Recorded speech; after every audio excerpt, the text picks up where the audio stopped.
Well, hey, we are continuing in our journey through the gospel accounts of Mark. The gospel account of Mark. In this series, we've been calling Marked because at the heart of Mark's gospel are the lives that have been changed through his relationship and connection with Jesus. In fact, it might help to explain why Mark's account reads more as a kind of a collection of testimonial accounts. Sort of these pictures, sort of these before and after snapshots. Because Mark wanted to leave no doubt as to who Jesus is. That he's not just some good teacher and not just some good prophet, but he's our good God. But by highlighting this truth and really this big idea throughout this series is that what made Jesus so different from everyone who came before him. You know, these great men and women of the faith who came before him, these great prophets who came before him, was in many ways how different one's life was after him. After talking with him, after being with him, after spending any amount of time with him. And this account, really, a testimonial we read of in Mark chapter 3 is no different. As today, I want to talk about how through a relationship with Jesus, we can be marked by a soul at rest. By a soul at rest. So check this out. Mark chapter 3 says, another time Jesus went into the synagogue, and a man with a shriveled hand was there. Some of them were looking for a reason to accuse Jesus. So they watched him closely to see if he would heal him on the Sabbath. Jesus said to the man with the shriveled hand, stand up in front of everyone. Then Jesus asked him, which is lawful on the Sabbath? To do good or to do evil? To save a life or to kill? But they remained silent. He looked around at them in anger and deeply distressed at their stubborn hearts, said to the man, stretch out your hand. I love that. He stretched it out and his hand was completely restored. It's important to know that one of the reasons I think Jesus got so upset, again, remember in verse 5, it says that he looked around and there was an anger, sort of this righteous indignation that rose up in him. And I think it was for a deeper reason than you might think. Is you understand, the religious of the day, they had taken these 10 commandments given to them by God and added on 603 of their own laws to this. Turning these laws that were originally meant to bless God's people and turning it into a burden on the people. It's part of why Jesus says what he does in the chapter just before this at the end of Mark 2. In Mark 2:27 it says, and then he said to them, the Sabbath was made for man, not man for the Sabbath. So the Son of Man is Lord even of the Sabbath. Because again, the law was meant to bless our lives. Only for the religious in the day to, again, take what was meant to be a blessing and twist it to become a burden, because somewhere along the way, they missed the very point of Sabbath.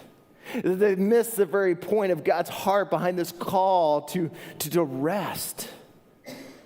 And they missed it, I think, for the same reason sometimes we do as well.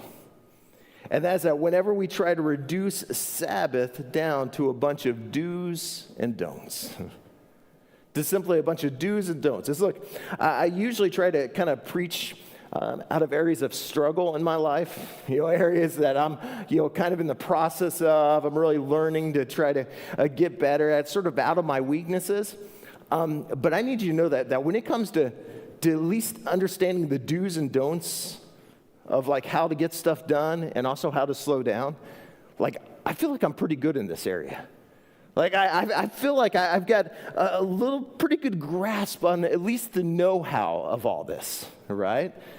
And I know some of you are thinking, like good for you, Pastor, but I'm trying to figure out how, like, that helps me out. Like, here I am, I'm exhausted, and I'm tired, and I'm worn out, but stick with me on this. As far as the know-how goes, like I know how to work, and I know how to rest, right? Like when it comes to like hacking energy levels, like systems of efficiency, like the best ways to make life easier on myself, right? Like I know all the tips and hacks. As I don't know how to say this, but like I tried cold plunging before cold plunging was cool, right? Before like ice baths were the thing to do. Like everybody had to post about it all the time, right? And I learned pretty early on how to make the most of your time and energy by scheduling your work around the times when you're naturally most productive and creative. And look, I share this because I've always been a bit obsessed actually on finding sort of new ways, sort of, again, best practices when it comes to being more efficient in life. Like, how do I maximize my day? How do I make this work easier on myself? How do I work smarter, not harder? How do I figure out the most effective, efficient way? I know I'm sounding like loads of fun right now, but I mean, like even at home. Because I think you do this too. Like even at home, like I know the fastest way to get to the refrigerator, right? Like I position myself on the couch in the spot that I know is quickest way for me to get to the fridge. Even when it comes to the sleep schedule, even when it comes to rest, not just work, but even rest.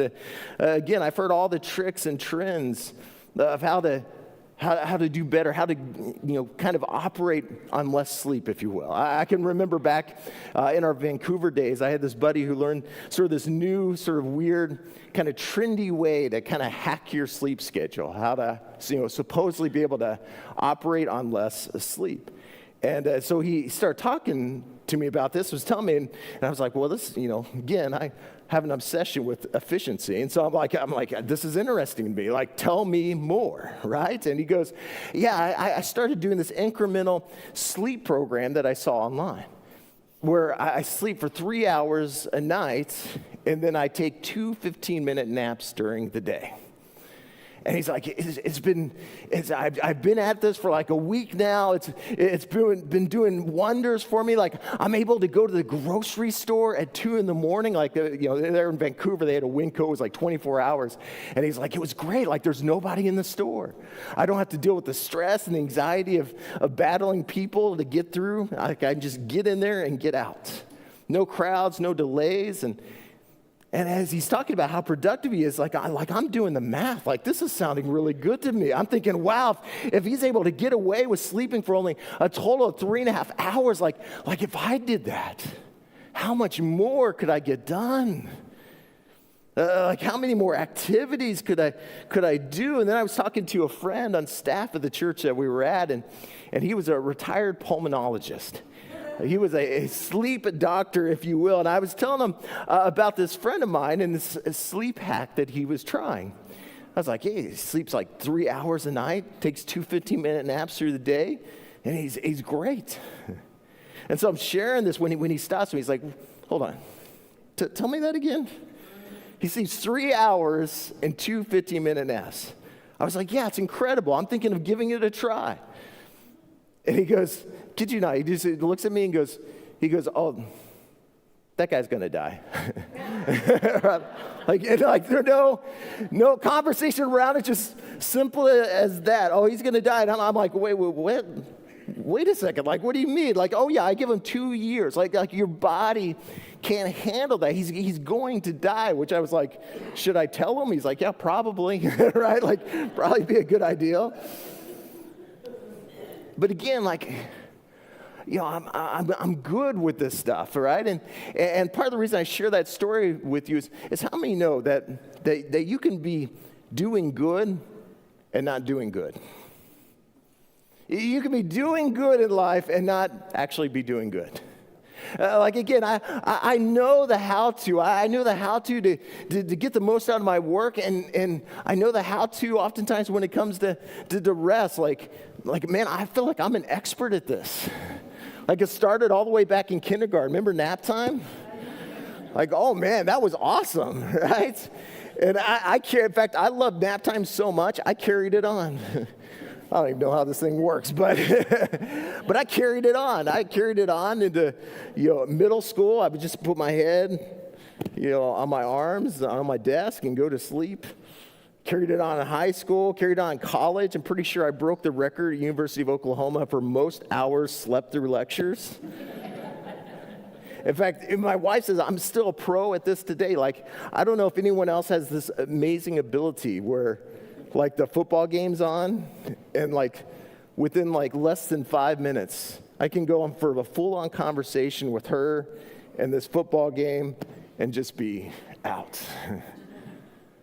And what do we say? We say, oh, I'm just closing my eyes, right? But here's the thing. Even though, again, I'm good at on the surface, I can be doing good at rest. I can be doing good at efficiency. Again, you can be doing good, but not always doing good. Has anyone ever had that experience where, you close your eyes and you got a big appointment, maybe it's a surgery or maybe it's a flight or something the next day, and you got to get some sleep. And so you close your eyes only to, be stressed out about all the things you got to get to the next day. And so you're trying to sleep, your eyes are closed. On the surface, it looks like you're doing good with getting rest. But inside, you're stressing out. And then it gets really bad when you start stressing out about what you're stressing out about. Stressing out about the fact that you already have lost all this needed, necessary sleep that you're going to need for the next day. And then you end up getting no sleep at all. Your eyes were closed. You were doing good, but not doing good.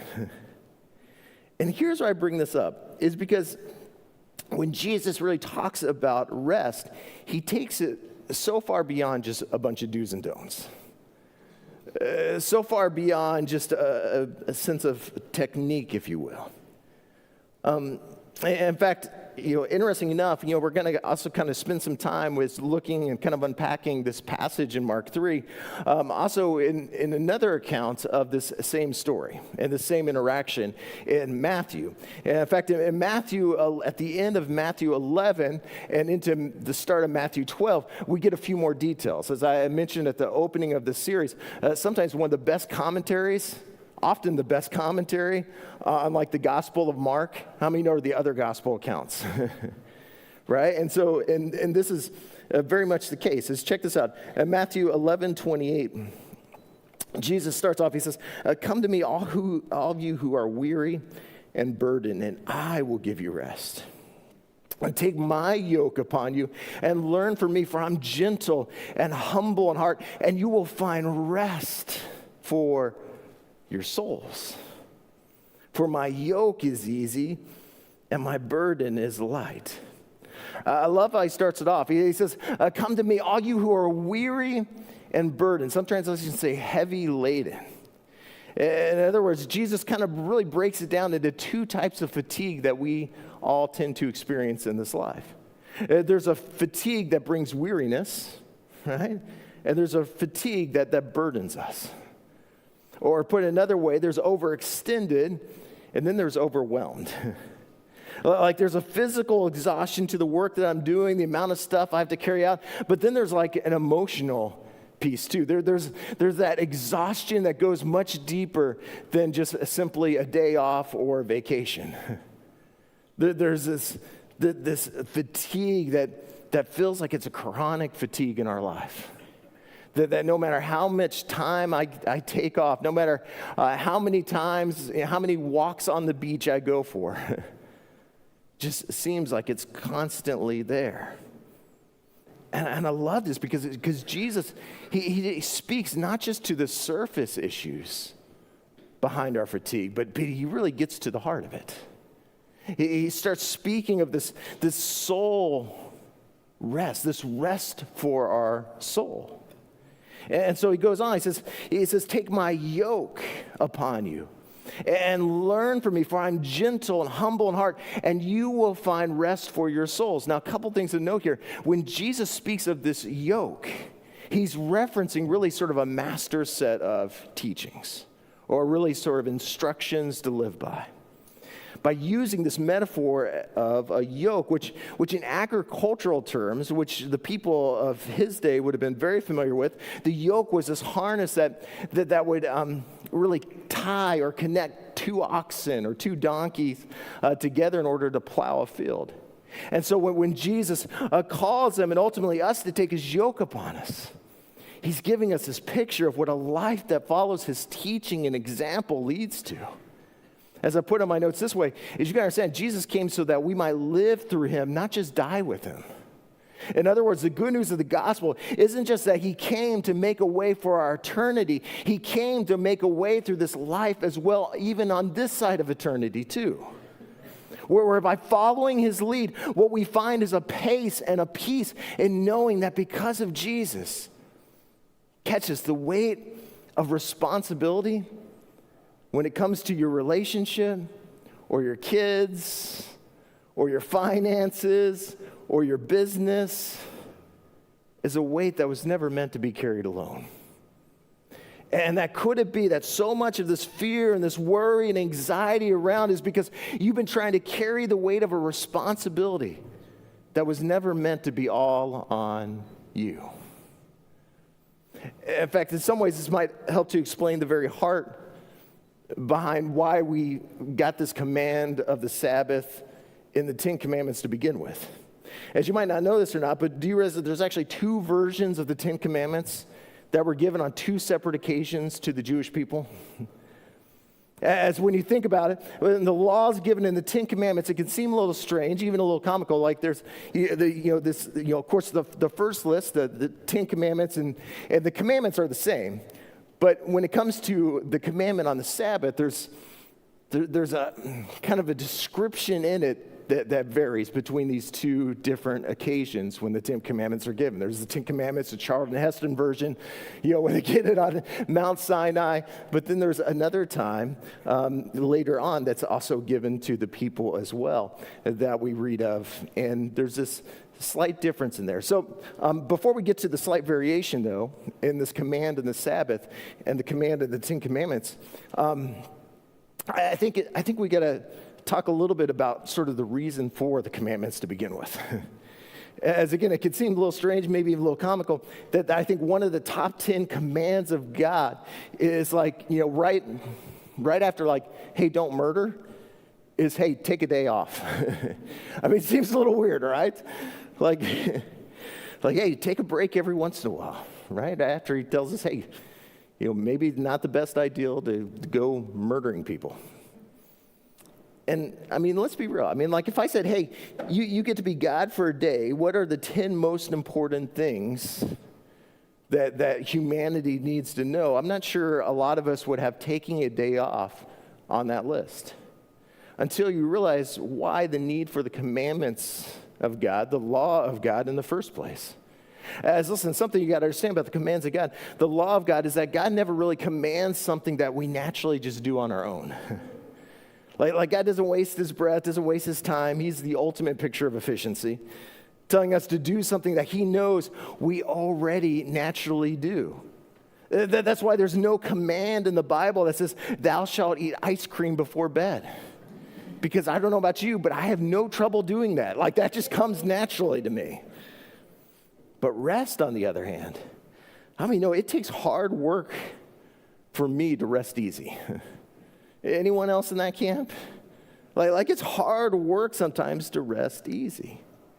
And so we're given these commands, these 10 commandments, and in the first kind of a version of the 10 Commandments, we find Exodus 20. Again, this the sort of the Charlton Heston version most of us are familiar with. We see Moses coming down from Mount Sinai after being in the very presence of God to share these 10 Commandments. And again, he shares things like, shall not worship no other God. You shall have no other gods before me. Honor your father and mother. Don't lie. Don't covet. Don't murder.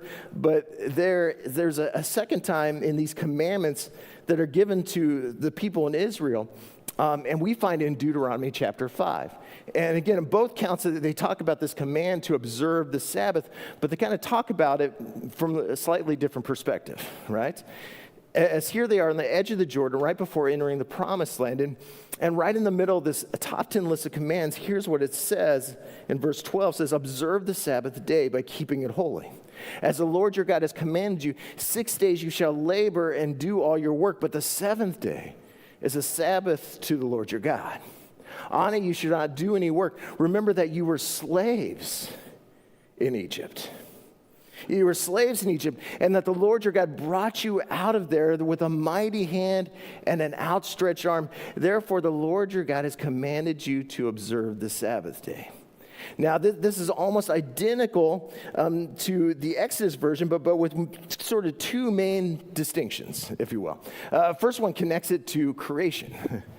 The first time they're given this one, again, the Mount Sinai one is connected to the creation account, where not only did God, take a day after the sixth day to cease from working and just step back and enjoy what he blessed us with. But I find it significant when it's talking about sort of this rhythm of Sabbath, that at the end of each day, he stopped, paused, and said, it's good. It's good. Now listen, not complete, not I'm all done, just, hey, it's good enough for today. As look, if you and I hope to develop a rhythm of rest, like if your fatigue is based in weariness, maybe being a little overextended in life, I'm telling you that if you hope to start to experience a Sabbath rest, we're commanded to experience and walk in and live out. I'm telling you, Sabbath for us has to go beyond just taking a day off, but there needs to be a time each day where at the end of it, we're able to just call it good for the day. Like it may not be complete, it may not be all done, but it's good enough for today. And so in the first set of commands, we see this connection to creation and what a rhythm of rest looks like. But interesting enough, the second time around, this is the time again where they're going into the promised land, when they're given these instructions, it's tied more to, again, this ideal of slavery. And understanding and not forgetting their identity, who they are, who they were created to be, who they're called to be in God. And this call to never forget that who they were as slaves is not who they were called to be as the people of God. As in slavery, their worth and their value was all about what they produced, what they did. And it was through the Sabbath rest, it was God's way of reminding them your value isn't what you do, but simply it's in who you are in Him. And it's important we get this because the truth is, what you cannot rest from, how many know you're ultimately a slave to? Maybe not so much your boss or your taxes. Like, don't see this as a reason to go all Braveheart on your boss tomorrow morning and like, I'm free, I'm out of here. You never give me enough days off, right? But I'm talking about the reasons below the surface. Like the reason why you feel like you struggle so much to say no to things that you need to not be saying yes to. This tendency to want to overcommit. Why it feels like, you find yourself constantly driven to work more and more, even at the expense of your family and your relationships, right? Like the insecurity that drives that, the fear of rejection that drives that. See, he says, when he says, come to me, all you who are weary and heavy laden, I will give you rest. Look, whenever Jesus speaks of rest, the word that he uses in the Greek is this word anapazo. Anapazo, which simply means refresh. Now, any guesses as to the word that we've derived from this word? Anapazo. Pause, right? Pause, to be still, to cease, to freeze in time, from the word that actually really was meant to mean refresh. This word that is meant to go far beyond just hitting the pause button in life. See, we're starting to see maybe some of the issue here with this. And so when Jesus says, I will give you rest, we take this simply to mean, and he will help us be still. He will help us stop. He will help us, find a great spot on the beach to, kick back and relax, right? Like Jesus says, refresh, and we just tend to hear, be still. And don't get me wrong, like there are times where we need to know how to slow down. There's times where we need to develop a rhythm of rest, right? Like this rest that you find, again, by actually hitting the pause button at times in your week and each day. Through this rhythm of Sabbath where we learn to take a day. As if you're weary, tired, some of the best questions I'm telling you can ask yourself is what stills your soul? Like what do you do or don't do that actually helps you to just relax? Helps you to breathe? helps you to get refreshed? Like that's a great question to ask. What stills your soul? But maybe even the better question to ask, and I think what really Jesus is getting the heart at, is what steals your soul. What's stealing your soul? What are you doing that's stealing your joy and stealing your peace? What steals your soul? So I think one of the crises we find ourselves in is that we're people. We live in a world, we live in a society that I believe are chronically exhausted, chronically anxious, chronically worn out, and we're trying to help them find a rhythm, and it's not working. And because our answer to the problem oftentimes when we see that, when we encounter in other people's lives, when we encounter in our own lives is, hey, just find a rhythm for your life, right? Like here's a list of do's and don'ts that'll help you out with this. Like do more things that you enjoy doing and don't do as many things you feel like you have to do. And you'll feel how you're supposed to. Just find the right technique and everything will be as it needs to be. And again, don't get me wrong, there's value in that. Like that works if your issue with rest is your schedule. But how many know it doesn't work so well if your issue with rest is your soul? Like when the issue goes much deeper than a day off or a vacation remedy, it doesn't work if there's something deeper within you that's actually aching and longing for something more. Because how many know your schedule can be clear and still not find rest? You ever gone on that vacation and it was amazing, you slept the whole time only to get back and you felt more tired than when you left on vacation, right? Because you're dealing with a fatigue that goes far below the surface, that goes deeper than that. And again, we tend to look at it like oh, it's just technique, rhythm, that's how I find rest. And I'm telling you, there's a fatigue in your life sometimes that a rhythm of rest is simply not enough for. Those times where you feel overwhelmed. A couple months ago, I watched through the documentary of the Johnny Depp and Amber Heard trial.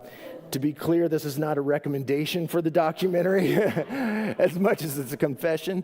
But there was this one spot in the midst of all of it where Johnny Depp, he says something really profound. He makes a statement. He says, there is no greater prison than a home without peace. And I remember I heard that, like I thought that maybe more than just about anything else kind of captures this ideal, sort of the difference between just simply being weary and feeling burdened, feeling just overwhelmed.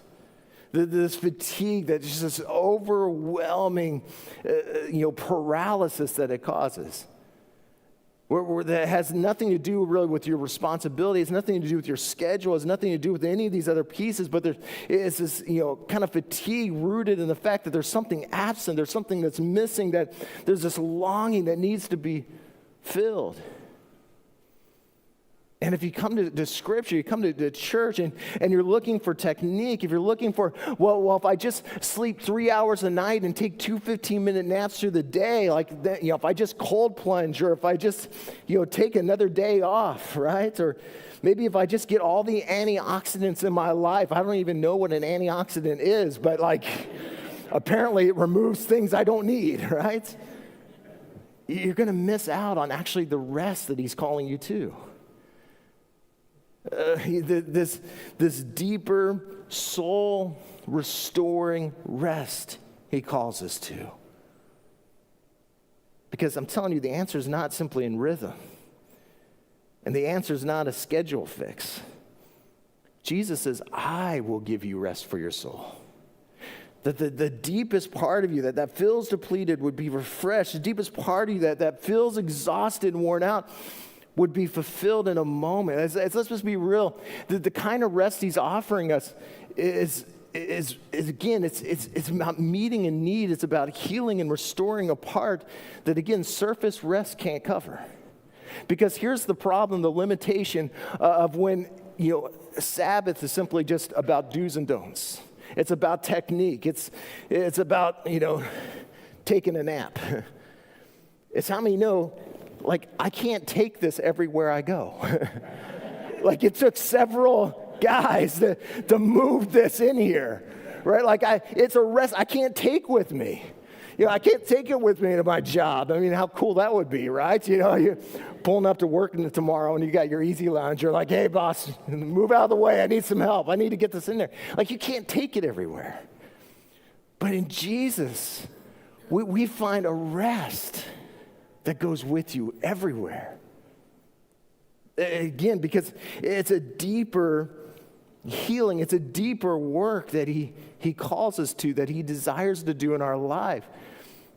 And in fact, I think it gives us insight into, again, what makes sort of Matthew 12:8, the statement he makes, so significant. As Jesus, again, he's walking through the fields of the grain. The Pharisees criticize him, the disciples, for working on the Sabbath. Only for Jesus to respond with this statement in verse 8. He says, I am the Lord of the Sabbath. Now, I know we're a long way from fall and Halloween, but talk about the ultimate costume ideal, right? Like what are you? I'm the Lord of the Sabbath, right? Like, you got your pillow, you got your sleeping bag. I don't know. I thought it was a cool costume idea. But again, I love how Jesus is anything about subtle about this. He says, I'm the Lord of the Sabbath. Like talk about the ultimate boss move. Like, he just owns it, which I love. I love that our God is confident in himself. As let's be real, I might be a little concerned or a little worried in this moment if Jesus came across a little less than confident. If he came across maybe a little insecure or maybe even a little self-deprecating in this moment, maybe attempted to downplay himself.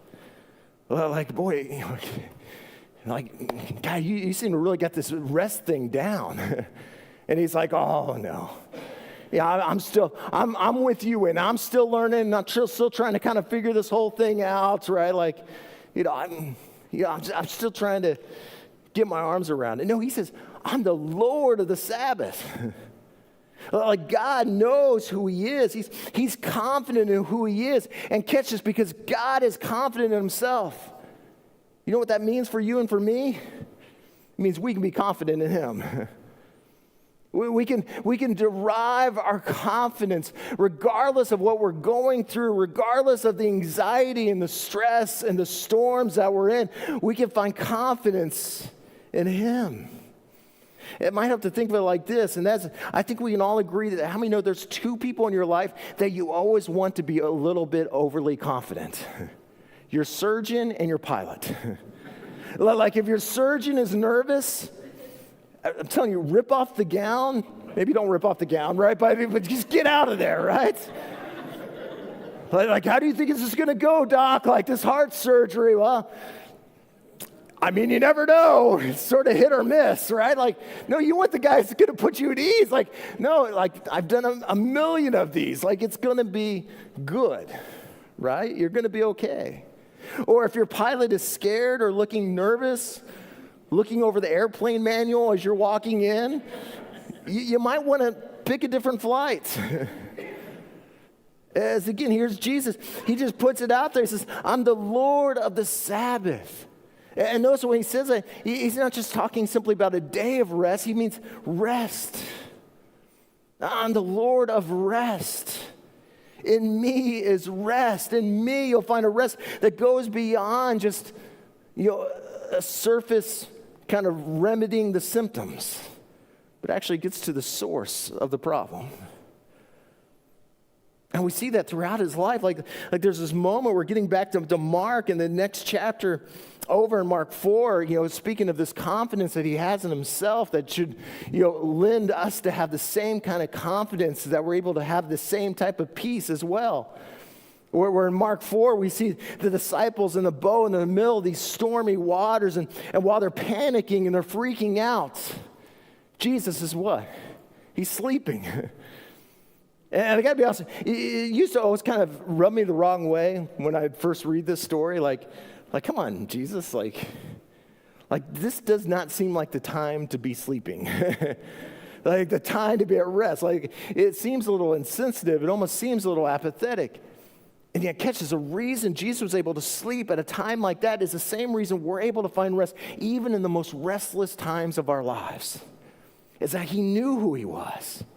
And because there was never a doubt about his power, never a doubt about his provision, never a doubt about his purpose.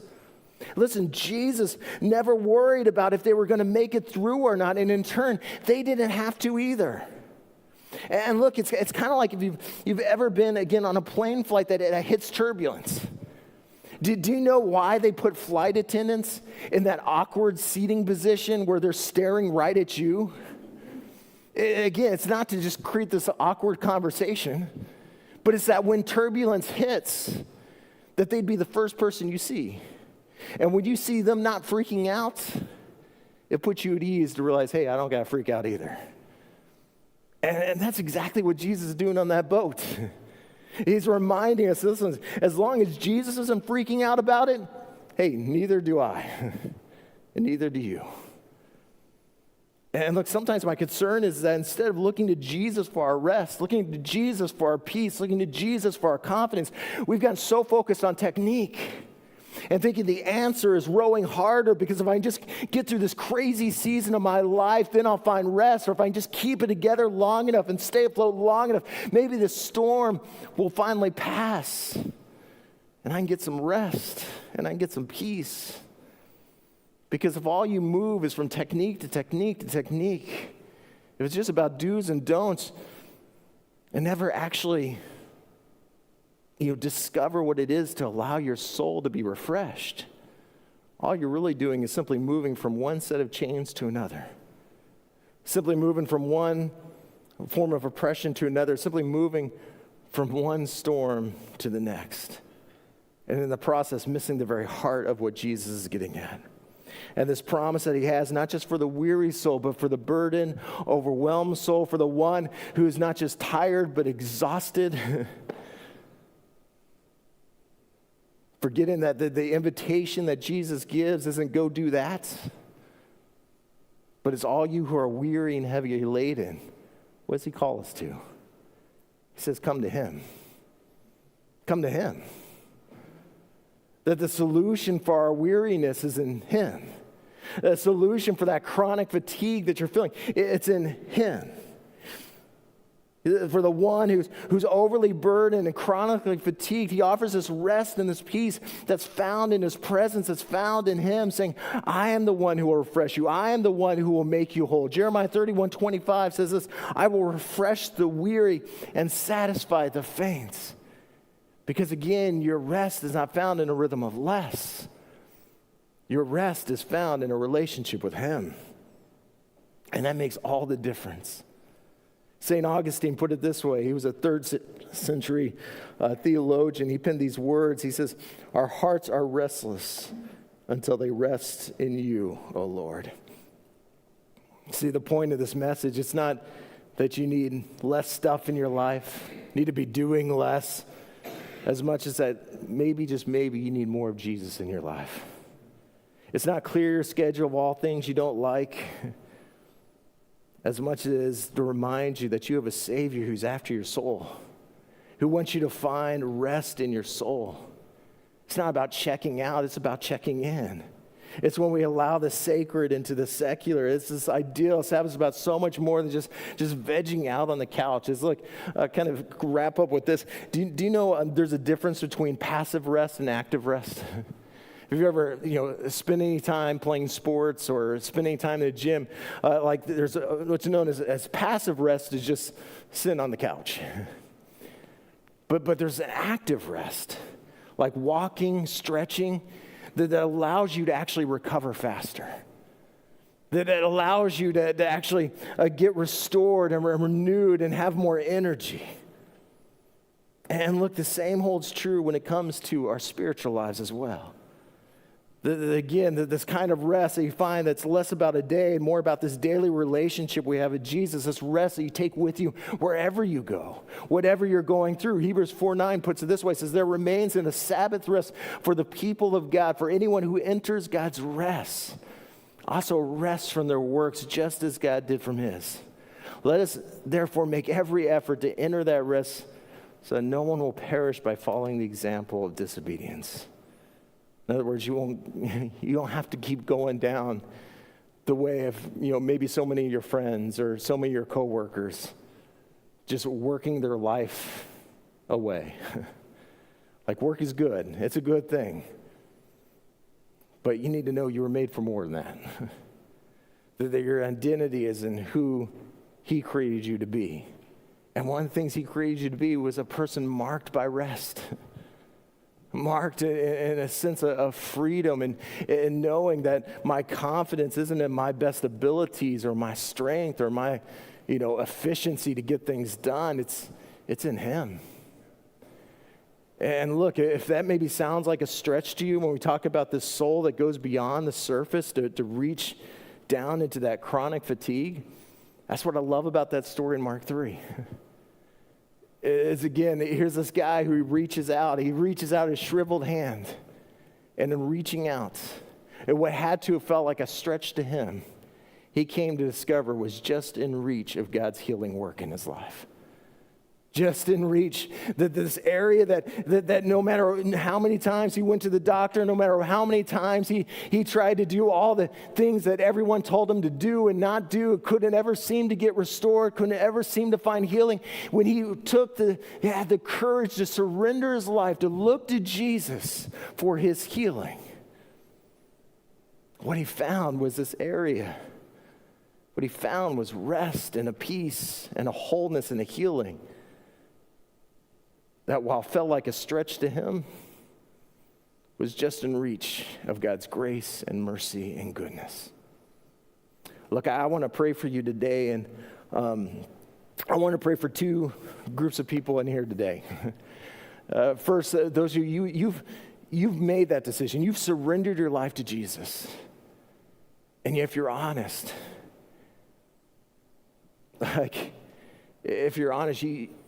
you say, I feel more than just a little tired. I feel more than just a little fatigued. I feel this burden, this weight that I can't seem to get rid of when it comes to this anxiety and this stress and this worry.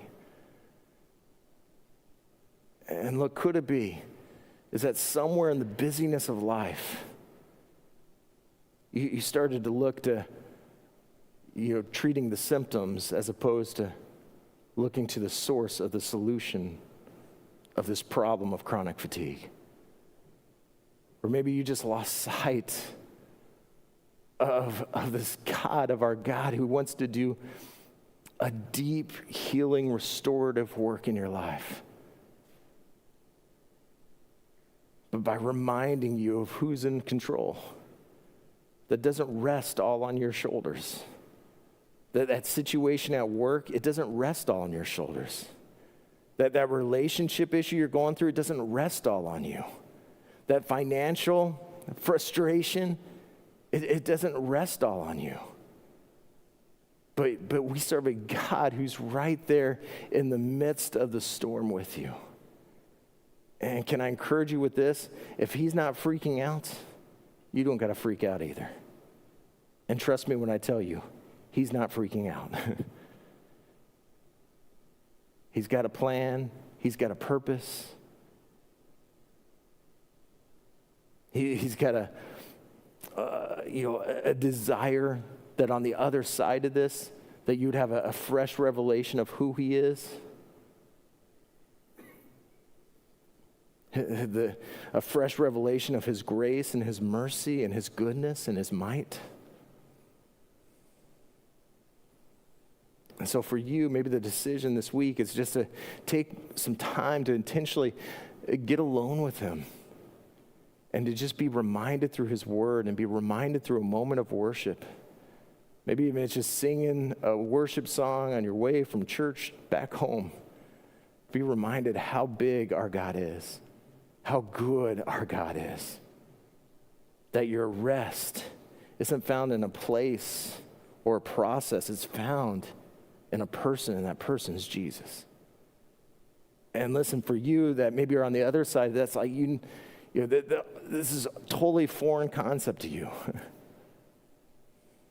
You've never surrendered your life, or maybe you surrendered your life to Jesus and it's been a long, long time. And today, maybe God brought you here for such a moment as this to kind of recommit your life, to re-surrender to him. Listen, all that takes is a heart of courage, the courage enough to pray a simple prayer of surrender, saying, God, I can't do this on my own. And the good news is I know I wasn't created to do it on my own. Because whenever I try to do it on my own, I mess things up. I've gone my own way. I've had more than a few wrong detours and turns in life. I've sinned against others, sinned against you, God. But I believe in a God who loved me enough to come on a rescue mission for not just my neighbor, not just those who seem to have it all together, but you came on that rescue mission even for me and all of my mess, with all of my issues, all of my fears, and all of my stuff. And you paid a price in full on that cross that I can never pay on my own. And so, Jesus, I ask you to come into my life. I ask you to forgive me of my sin, recognizing that finished work on the cross, it's enough. That you paid a price in full for not just some of my sin, but all of my sin, past, present, future. And so, Jesus, I ask you to come into my life right now, to be not just the Savior of my life, but to be the Lord of my life, to be the Lord of the Sabbath in my life, as I'm choosing to find my rest in you alone. God, we give it all to you. In Jesus' name, amen and amen. Well,